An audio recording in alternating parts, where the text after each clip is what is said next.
আমি দীর্ঘদিন যাবৎ ইসলামী আন্দোলনকে ভালোবাসতাম।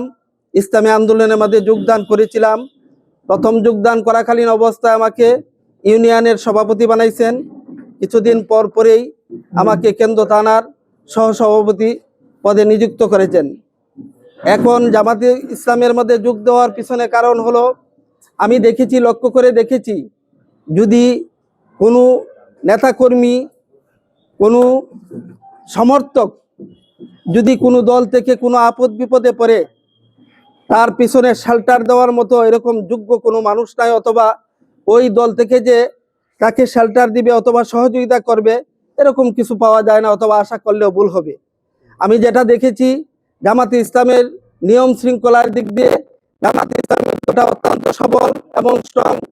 এই হিসাবে আমি চিন্তা করে দেখেছি, যেহেতু ইসলামের বিজয়ী চায়, ইসলামের কান্ডারি তারা, ইসলামকে সামনের দিকে অগ্রসর করে বাংলাদেশকে সুশাসনে, ইসলামী শাসন প্রক্রিয়া দিন নিয়ে যাওয়ার জন্য ইচ্ছুক তারা।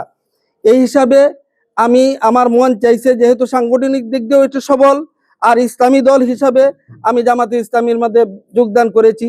আর আমার অধীনস্থ অথবা আমার এলাকার আরো অনেকেই, প্রায় শতাধিক লোক জামাতে ইসলামের মধ্যে যোগদান করবে। তারা আমার সাথে যোগাযোগ করেছে এবং বলেছেন, আপনার কাছে দোয়া চাই, আল্লাহ পাক রব্বুল আলামিন যে বাইরা জামাতে ইসলামে যোগ দিবেন এবং আমি সহ সবাইকে যাতে দ্বীনের জন্য আল্লাহ পাক রব্বুল আলামিন কবুল করে ইসলামের জান্ডাকে এই বাংলাদেশের মধ্যে